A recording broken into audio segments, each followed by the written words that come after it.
Assalamualaikum warahmatullahi wabarakatuh. Alhamdulillahi rabbil alamin. Wassalatu wassalamu ala Sayyidina Muhammadin Sayyidil anbiya wal mursalin wa ala alihi wa sahbihi wa man tabi'ahum bi ihsanin ila yaumiddin. Saudara-saudara pemirsa yang dirahmati Allah Subhanahu wa taala, alhamdulillah kita bersyukur kepada Allah Subhanahu wa taala karena kita ini adalah makhluknya yang diciptakan Allah SWT, diberikan aneka ragam nikmat yang kita niscaya mustahil bisa menghitungnya. Maka sepantasnya kita memuji kebesarannya dan bersyukur atas semua nikmatnya. Salawat dan salam semoga Allah limpahkan pada junjungan kita Rasulullah Sallallahu Alaihi Wasallam serta keluarganya, para sahabatnya dan seluruh pengikutnya ila yaumil qiyamah. Saudara-saudara yang dirahmati Allah Subhanahu Wa Taala, seperti yang tadi disampaikan bahwa kita akan mengkaji, mendalami, dan mentadabburi firman Allah SWT surah Al-Alaq ayat 1-5 ya. Ini adalah seperti yang sudah disampaikan, ini adalah merupakan ayat yang pertama kali turun kepada Rasulullah Sallallahu Alaihi Wasallam. Kita tahu pada saat risalah ini diturunkan, dunia dalam keadaan gelap. Gelap dalam pengertian risalah sebelumnya yang Allah turunkan kepada nabi-nabi sebelumnya itu sudah hilang. Ya. Risalah yang diturunkan kepada Bani Israel, nabi-nabi Bani Israel yang terakhir adalah Nabi Isa, di sana ada banyak penyimpangan sampai kemudian mereka menyembah Isa dan bahkan mereka mengatakan Tuhan itu ada 3. Demikian juga kaum Yahudi yang mereka mengimani Musa alaihissalam tetapi mereka menolak kenabian Isa. Mereka akidah mereka juga sudah dipenuhi dengan khurafat dan bahkan kitab suci yang Allah turunkan berupa Taurat diubah-ubah, ditambah, dikurangi dan seterusnya sehingga terjadi banyak penyimpangan di sana. Sementara pada saat yang sama di Jazirah Arab, di sana masih ada peninggalan risalah yang diturunkan Allah SWT kepada Nabi Ismail. Jauh sebelum Rasulullah SAW dilahirkan. Tetapi risalah yang awalnya adalah risalah Tauhid juga mengalami penyimpangan-penyimpangan. Mereka masih menjadikan Ka'bah itu sebagai kiblat. Tetapi mereka juga meletakkan banyak patung-patung dan berhala di sekitar Ka'bah. Bahkan tidak jarang mereka yang menyembah berhala-berhala itu. Lebih dari 300 berhala diletakkan di sekitar Ka'bah yang mereka sembah. Ada patung yang besar namanya Lata, Uzza, dan Manata. Nah, di tengah kegelapan inilah kemudian Allah SWT menurunkan risalahnya, menurunkan ayatnya yang pertama kepada Nabi yang terakhir Rasulullah Sallallahu Alaihi Wasallam. Seperti yang kita tahu bahwa pada saat itu Rasulullah SAW itu mendapatkan bimbingan dari Allah SWT untuk senang bertahanus, jadi menyendiri. Sampailah kemudian bertahanus di satu gua yang disebut dengan Gua Hira. Dan di sana akhirnya kemudian Rasulullah SAW menerima firman Allah SWT yang pertama kali. Sebagaimana yang disampaikan oleh para sahabat dan juga dijelaskan para ulama bahwa ayat yang pertama kali turun adalah surah Al-Alaq ayat 1-5. Iqra' bismi rabbikal ladzi khalaq. Bacalah dengan menyebut nama Tuhanmu yang menciptakan. Seperti yang sudah kita sampaikan kemarin bahwa kata Iqra di sana adalah perintah dan itu adalah perintah kepada Rasulullah Sallallahu Alaihi Wasallam untuk membaca. Di dalam ayat itu tidak disebutkan apa yang dibaca, tetapi para ulama mengatakan bahwa yang dimaksud untuk dibaca itu adalah Al-Quran. Iqra'il Quran, bacalah Al-Quran. Dari mana itu diketahui? Yakni karena setelah karena sebelumnya Rasulullah SAW diminta oleh Jibril untuk membaca Iqra. Dan ketika Rasulullah SAW mengatakan ma ana biqari'in, lalu kemudian Jibril memerintahkan kembali, dan yang ketiga lalu kemudian dibacakanlah ayat ini dan kemudian Rasulullah SAW diminta untuk mengulangi ayat tersebut. Saudara-saudara yang dimuliakan Allah Subhanahu wa taala, di dalam beberapa ayat yang lain juga disebutkan kata Iqra, tetapi tidak disebutkan maf'ul bihnya, dan yang dimaksud adalah Al-Qur'an.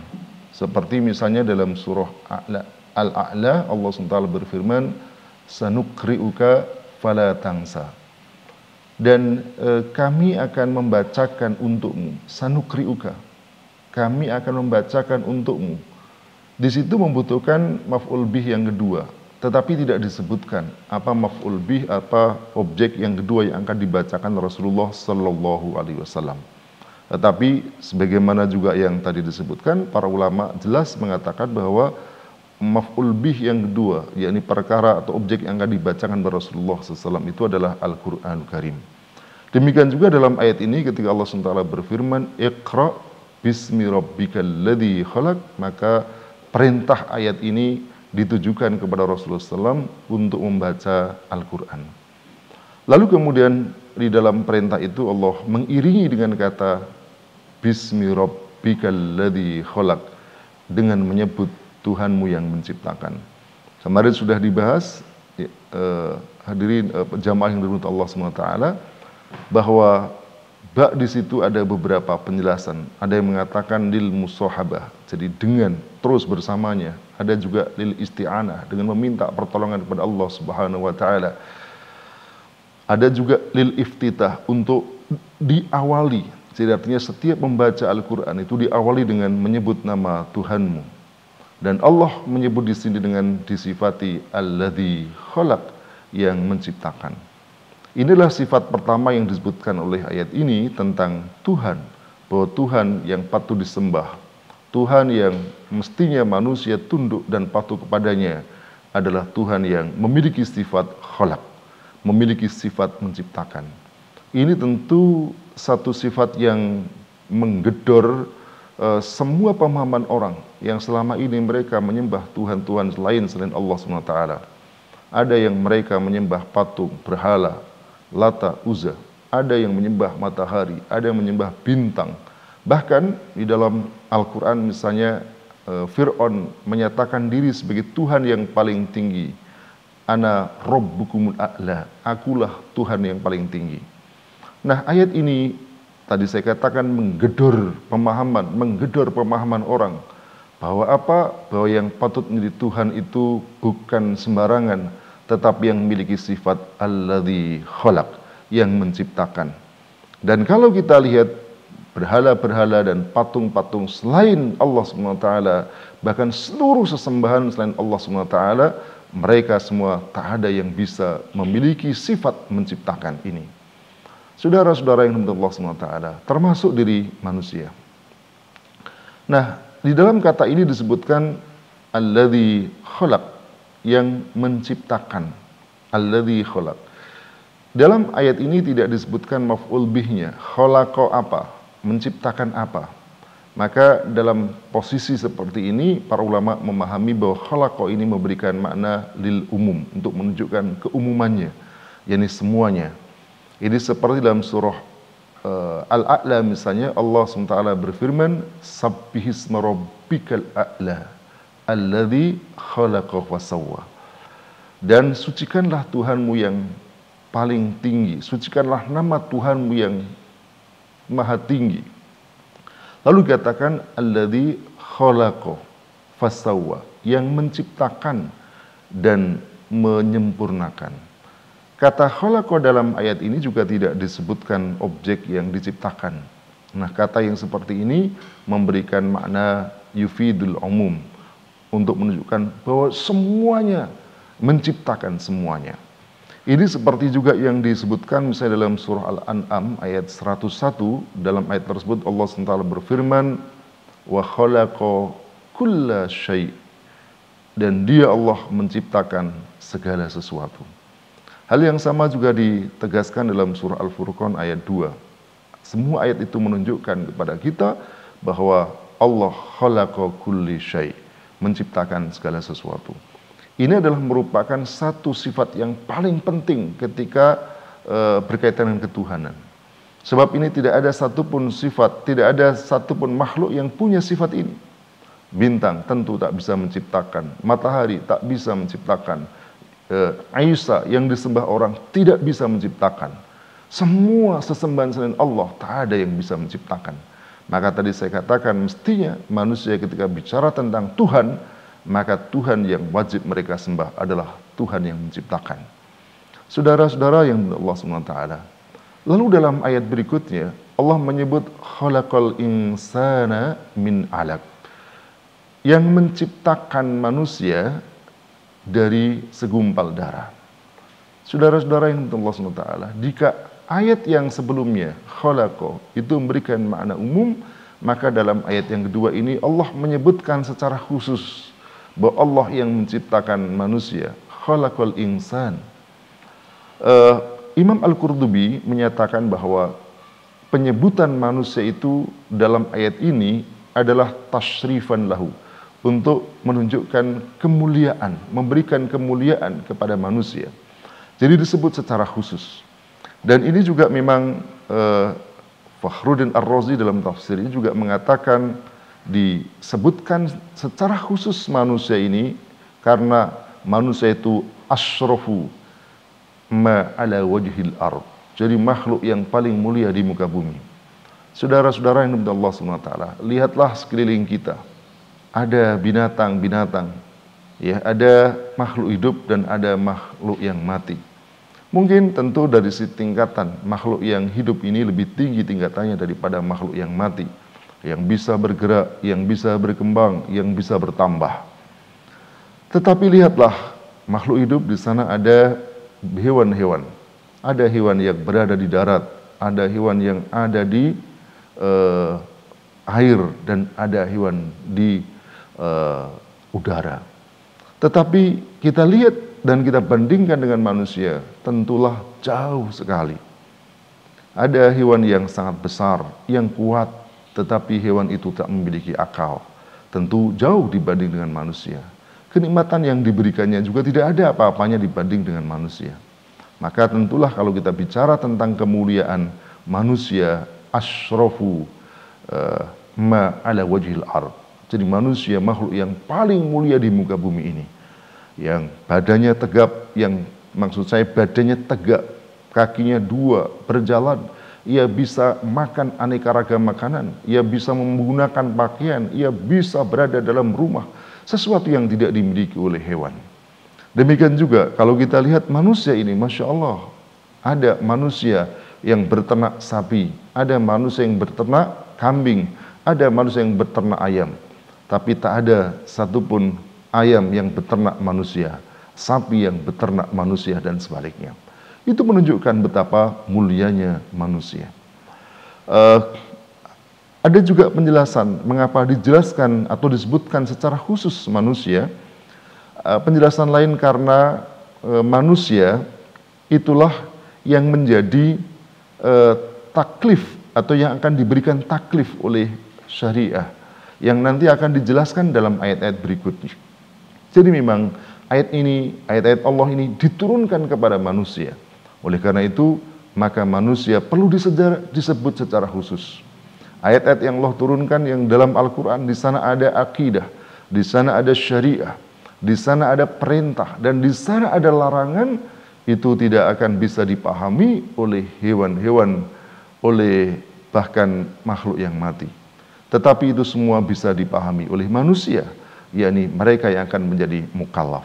Oleh karena itu, saudara-saudara yang dimuliakan Allah Subhanahu wa taala, maka ayat ini menyebut secara khusus manusia, khalaqal insan. Lalu kemudian ayat ini mengingatkan kepada kita semua bahwa manusia yang diciptakan Allah itu min 'alaq. Ini menjelaskan kepada kita tentang asal usul manusia. Penting sekali bagi manusia untuk mengingat siapa dirinya, siapa asal usulnya.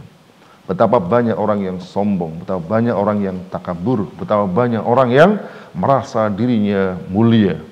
Tetapi lihatlah asal usul mereka, min 'alaq, dari segumpal darah. Saudara-saudara yang dimuliakan Allah SWT, alaq itu maknanya, itu adalah bentuk jamak dari kata alaqah, yang maknanya adalah ad-damul jamid. Jadi darah yang membeku. Itulah yang disebut sebagai alaq, ya. Kalau darah itu mengalir namanya damul masfuh. Jadi darah yang mengalir. Manusia berasal dari darah yang sebenarnya kalau mau dirujuk lagi, mau dikembalikan lagi, manusia itu berasal dari min nutfah, min ma'in dafiq, dari air yang terpancar dari bapak dan ibunya, lalu kemudian tercipta manusia.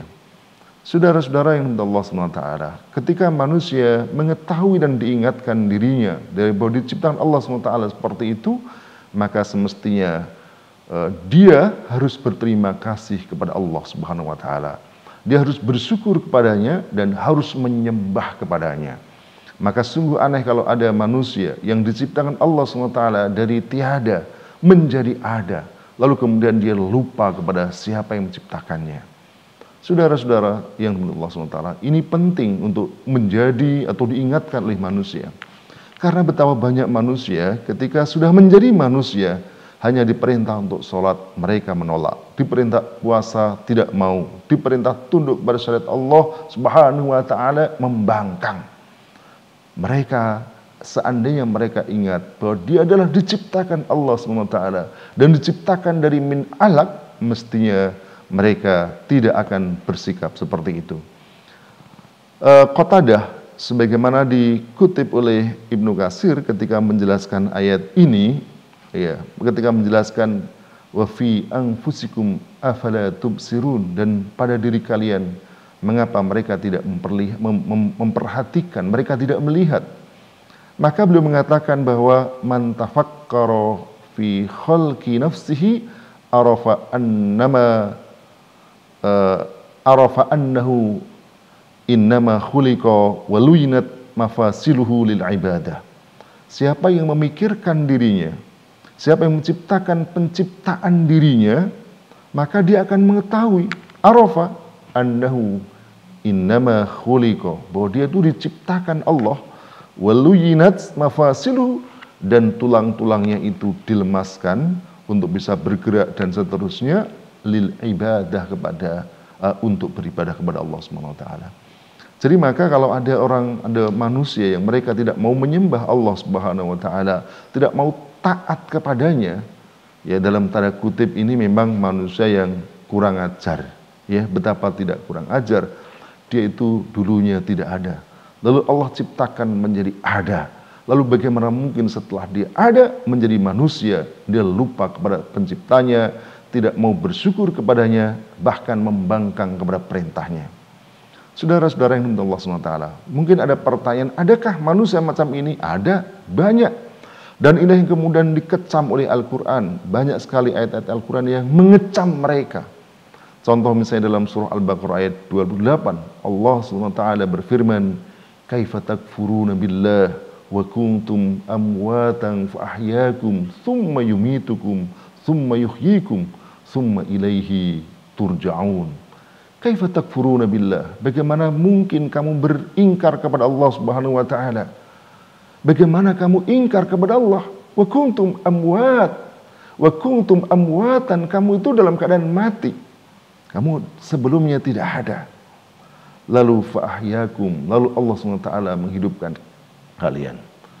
Jadi saudara-saudara yang dimuliakan Allah Subhanahu wa taala, tatkala kita ini menyadari bahwa kita itu sebelumnya bukanlah siapa-siapa, bahkan bukan apa-apa, lalu Allah hidupkan kepada kita, maka semestinya kita tidak akan ingkar kepadanya. Perhatikan saudara-saudara yang dimuliakan Allah Subhanahu wa taala, kalau ada manusia, maksud saya gini, coba perhatikan, kita lahir tidak pernah, itu adalah merupakan keinginan kita. Kita tidak pernah kita ingin lahir dan kita diciptakan. Kita diciptakan Allah SWT dengan kemurahannya. Lalu bagaimana kita ingkar kepadanya? Dan seandainya juga Allah SWT menciptakan kita menjadi kerbau, menjadi kambing, menjadi ular, atau menjadi binatang yang lain, kita juga tidak bisa menolak. Lalu bagaimana mungkin ketika Allah ciptakan kita menjadi manusia yang sempurna, yang mulia ini, lalu kemudian ingkar kepadanya? Kaifa takfuruna billah wa kuntum amwatan fa ahyakum thumma yumitukum thumma yuhyikum thumma ilaihi turja'un. Saudara-saudara yang Allah SWT, bahkan dalam ayat yang lain, surah Yasin ayat 77, Allah SWT mengecam orang yang menjadikan Allah sebagai musuh dirinya. Awalam yarul insanu anna khalaqnahu min nutfatin fa idza huwa khasibum mubin. Apakah manusia tidak memperhatikan bahwa kamilah yang menciptakan manusia di nutfah, lalu kemudian tiba-tiba dia menjadi musuh yang nyata. Saudara-saudara Allah SWT, ini barangkali review kemarin. Nah, karena memang kemarin ada beberapa hal yang sehingga perlu direview lagi. Lalu kita menginjak pada ayat yang tadi disebut, ayat yang ketiga.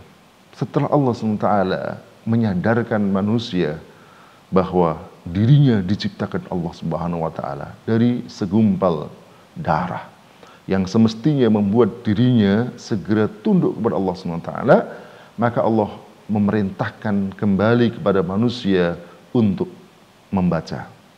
Iqra, bacalah. Wa rabbukal akram, dan Tuhanmu yang maha mulia. Saudara-saudara yang dirahmati Allah Subhanahu wa taala, perhatikan ayat ini, Iqra, bacalah. Kemarin sudah dijelaskan tentang makna Iqra itu apa. Iqra adalah mengucapkan kalam, mengucapkan kalimat, baik kalimat itu ada dalam tulisan maupun ada di dalam hati. Kalau yang terjadi pada Rasulullah Sallallahu Alaihi Wasallam, beliau adalah Nabi yang ummi, maka yang dibaca oleh beliau bukan berada dalam lembaran-lembaran tulisan, tetapi yang tergambar dalam hati beliau. Iqra, coba perhatikan dalam ayat ini perintah yang kedua. Ini adalah tikrar. Pada ayat yang pertama Allah merintahkan Iqra bismi rabbikal ladzi khalaq, maka Allah ayat yang ketiga ini, pada ayat yang ketiga ini kembali memerintahkan manusia untuk membaca Iqra. Apa guna perintah yang kedua ini? Menurut Ibnu Ashur dalam tafsirnya At-Tahwir Tanwir, beliau mengatakan ini adalah takkid. Jadi Iqra yang kedua ini adalah takkid li iqra'il awal. Jadi merupakan penegasan, penekanan terhadap membaca yang pertama. Mengapa? Lil ihtimam bihadil amr. Disebabkan karena pentingnya perkara ini. Jadi perkara membaca ini perkara yang sangat penting, sampai kemudian harus diulang yang kedua kalinya. Ini juga memberikan isyarah kepada kita bahwa perintah membaca ini bukan hanya sekali membaca, harus membaca, membaca dan kembali terus membaca, ya, bukan hanya sekali baca. Ada juga penjelasan yang lain yang diberikan oleh Fakhruddin Ar-Razi dalam tafsirnya Mafatihul Ghaib. Beliau mengatakan bahwa tapi beliau juga mengutip pendapat ulama bahwa yang dimaksud dengan Iqra ini, beliau katakan Iqra awalan li nafsik. Jadi kalau perintah Iqra yang pertama itu adalah untuk dirimu. Sementara wasani li tabligh, untuk disampaikan. Iqra untuk dirimu, bacalah. Iqra dan bacakanlah untuk disampaikan kepada manusia. Itu yang pertama. Ada juga yang mengatakan al-awwal li ta'allum min Jibril wasani li ta'lim. Jadi Iqra yang pertama adalah perintah untuk membaca, dalam hal ini perintah untuk membelajar membaca, yang itu dari malaikat Jibril alaihissalam, dan yang kedua adalah perintah untuk mengajarkan membaca kepada orang lain. Ada juga mengatakan Iqra fi sholatik wasani kharija sholatik. Jadi perintah yang pertama adalah salat, membacalah pada perintah bacalah dalam salatmu, dan yang kedua itu bacalah di luar salatmu. Apapun penafsirannya, yang jelas bahwa ini menunjukkan perkara yang sangat penting dalam satu surat yang diturunkan dalam waktu yang bersamaan. Ini diulang dua kali, menunjukkan betapa bahwa membaca itu perkara yang sangat penting. Menunjukkan kepada kita bahwa ketika kita membaca, maka kita bukan hanya untuk juga kita fahami sendiri, tapi juga untuk disampaikan. Membaca juga bukan hanya untuk kita belajar, mendapatkan ilmu, mendapatkan pengetahuan, tetapi juga membaca untuk diajarkan kepada orang lain. Saudara-saudara yang dirahmati Allah Subhanahu wa taala, nanti akan kita lihat apa hubungannya dengan ayat-ayat berikutnya. Lalu kemudian di sini disebutkan wa rabbukal akram. Mau di sini adalah wawul hal, dan Tuhanmu yang maha mulia. Perhatikan dalam ayat sebelumnya. Dalam ayat sebelumnya Allah memerintahkan Iqra. Iqra bismi rabbikal ladzi khalaq. Allah merintahkan manusia untuk membaca. Dan lalu menyebut dalam membaca itu dengan meminta pertolongan Allah, dalam membaca itu menyertakan Allah, dalam membaca itu dimulai dengan namanya, ya. Lalu disifati di situ alladzi khalaq, yang menciptakan. Ini adalah merupakan sifat pertama yang disebutkan, sifat Allah pertama yang disebutkan dalam ayat ini, alladzi khalaq.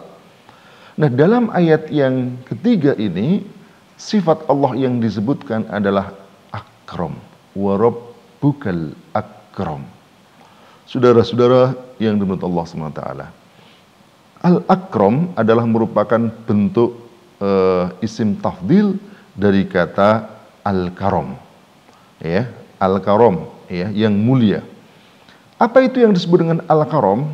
Ya, kembali lagi saya kutip penjelasan dari Fakhruddin Ar-Razi. Beliau mengatakan al-karam adalah ifadatu ma yang bagi lali iwadin. Jadi memberikan manfaat kepada sesuatu yang memang seharusnya, ya, dan itu tidak mendapatkan kompensasi. La iwadin, tidak dengan kompensasi. Lalu beliau memberikan satu contoh, ya, kalau ada orang meminta pisau, lalu kemudian pisau itu digunakan untuk membunuh dirinya. Nah, ketika memberikan pisau kepada orang yang akan digunakan membunuh, maka itu tidak disebut sebagai akram. Mengapa? Karena ini bukan sesuatu yang pantas dikerjakan. Jadi kalau ada orang memberikan sesuatu, lalu sesuatu tidak berguna bagi dirinya, bahkan mencelakakan, maka itu tidak disebut sebagai karam, ya. Jadi orang disebut karam, seseorang disebut karam manakala dia memberikan pada orang lain sesuatu yang bermanfaat. Jadi sesuatu yang bermanfaat setidaknya minimal kepada al-mu'ta, kepada orang yang diberi, ya, itulah namanya karam.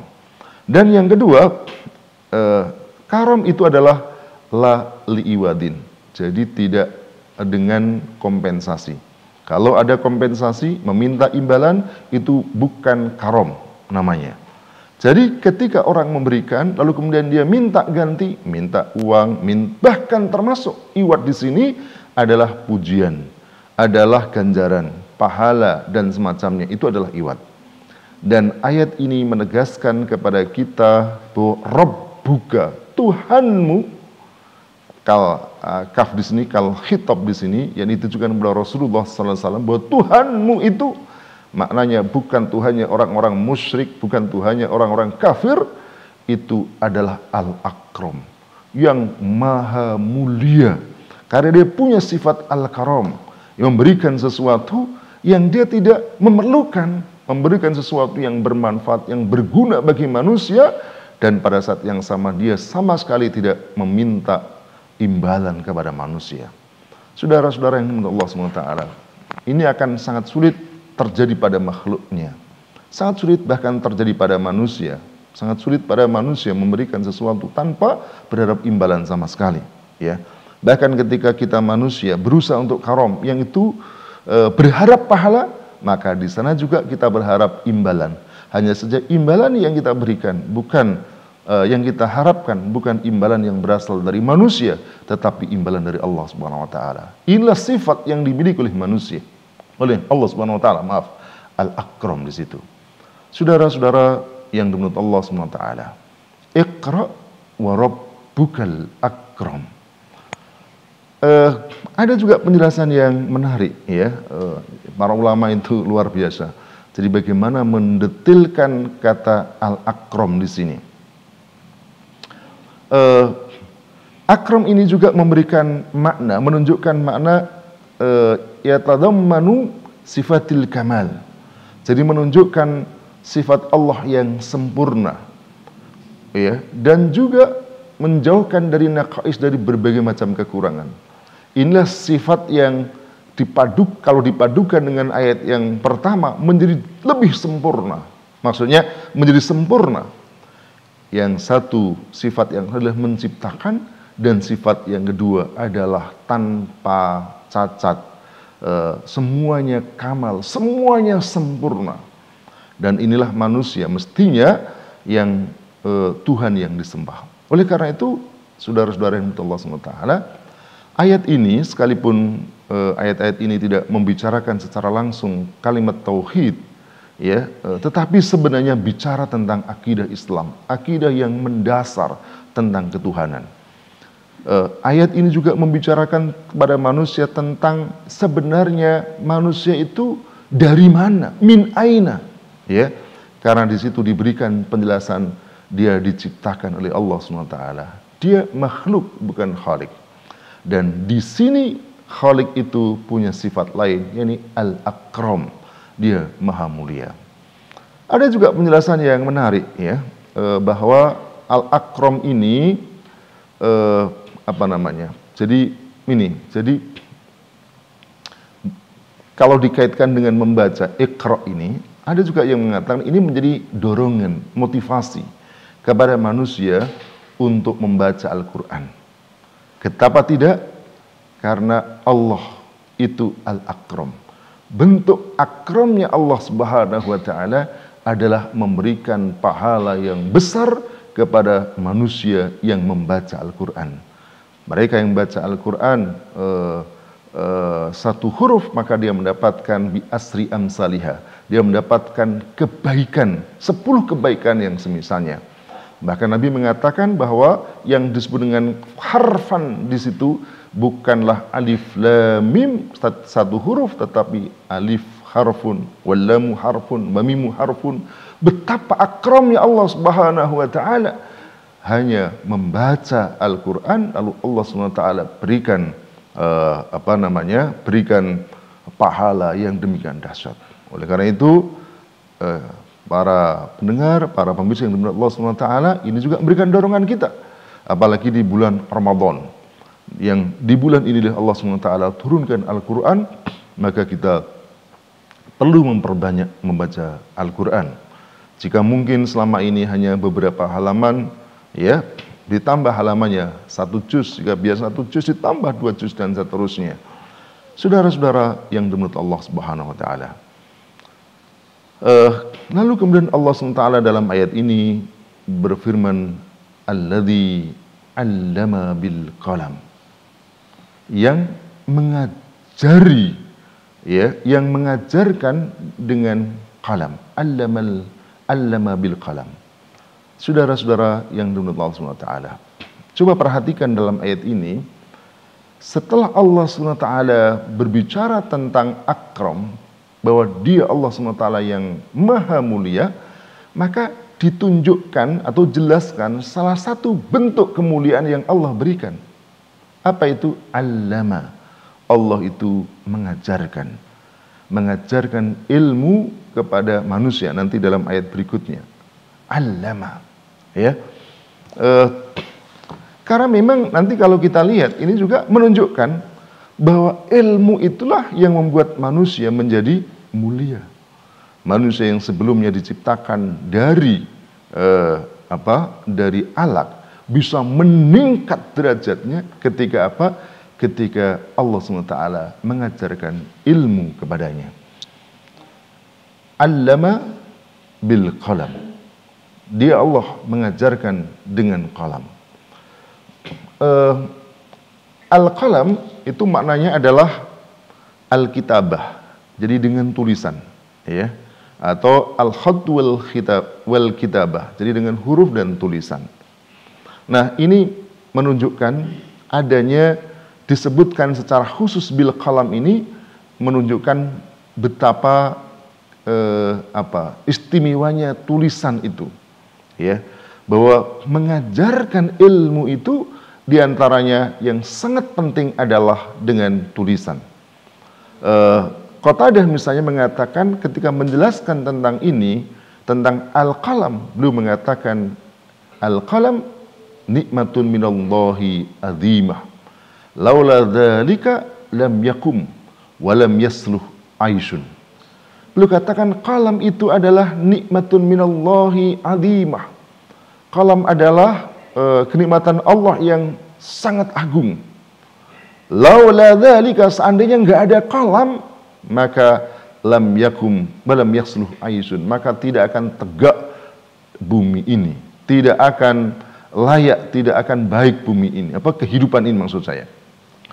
Saudara-saudara yang dimuliakan Allah Subhanahu wa taala, kalau kita kembalikan lagi bahwa Allah Subhanahu wa taala ketika memperbaiki manusia adalah dengan menurunkan hidayah, petunjuk kepada mereka. Dan petunjuk itu adalah dengan diantaranya adalah dengan menurunkan kitab kepada para nabi. Kitab itu berisi tulisan dan cara memahaminya adalah dengan membaca. Maka ketemulah dua kata Iqra dan qalam. Orang akan bisa membaca ketika ada tulisan, dan ketika ada tulisan maka di sana bisa dibaca. Lalu kemudian yang terakhir sebelum nanti kita buka dengan tanya jawab, allamal insana ma lam ya'lam. Lalu Allah menyebut bahwa Allah mengajarkan kepada manusia apa yang tidak diketahui. Kembali lagi ayat ini menyebut al-insan. Setelah dalam ayat yang kedua khalaqal insan, maka dalam ayat yang kelima disebutkan lagi tentang manusia. Tentu penyebutan ini juga untuk menunjukkan tentang kemuliaan manusia. Dan bentuk Allah memuliakan manusia adalah dengan mengajari mereka, mengajarkan ilmu kepada mereka. Tentang siapakah al-insan yang dimaksudkan dalam ayat ini, ada beberapa penjelasan. Yang pertama ada yang mengatakan bahwa yang dimaksud adalah Adam. Ini sebagaimana dijelaskan dalam surah Al-Baqarah ayat 31. Di dalam ayat tersebut Allah SWT berfirman, wa 'allama Adamal asma'a kullaha. Dialah Allah, dan Allah mengajarkan kepada Adam nama-nama benda semuanya. Ayat ini jelas menyebut yang dimaksud adalah Adam. Dan Adam adalah Abul Bashar. Dia adalah bapak manusia. Dialah bapak manusia, dialah manusia yang pertama kali. Maka ketika disebutkan allamal insana, maka yang dimaksud adalah Adam. Ada juga yang mengatakan bahwa yang dimaksud dengan al-insan dalam ayat ini adalah Rasulullah sallallahu alaihi wasallam. Sebagaimana disebutkan dalam surah An-Nisa ayat 113. Di dalam ayat tersebut Allah SWT berfirman, wa anzalallahu 'alaikal kitaba wal hikmah wa 'allamaka ma lam takun ta'lam wa kana fadlullahi 'alaika 'azima. Wa anzalallahu 'alaikal kitab, dan Allah menurunkan kepada kamu Alkitab, wal hikmah, dan hikmah. Lalu disebutkan apa? Wa 'allamaka, dan dia Allah mengajari kamu ma lam takun ta'lam, apa yang sebelumnya belum kamu ketahui. Alaika di sini, kaful khitab di sini tentulah ditujukan kepada Rasulullah sallallahu alaihi wasallam. Dalam ayat ini Allah memberitakan kepada kita semua bahwa Allah telah menurunkan kepada beliau Rasulullah SAW Alkitab dan Al-Hikmah. Sebagian para mufassir mengatakan Al-Hikmah di sini adalah As-Sunnah.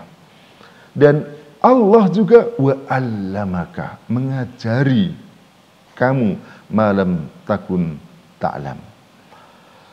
Kemudian yang ketiga, ada juga yang mengatakan bahwa al-insan dalam ayat ini menunjuk kepada seluruh manusia, bukan hanya Adam, bukan hanya Rasulullah sallallahu alaihi wasallam, tetapi juga seluruh manusia.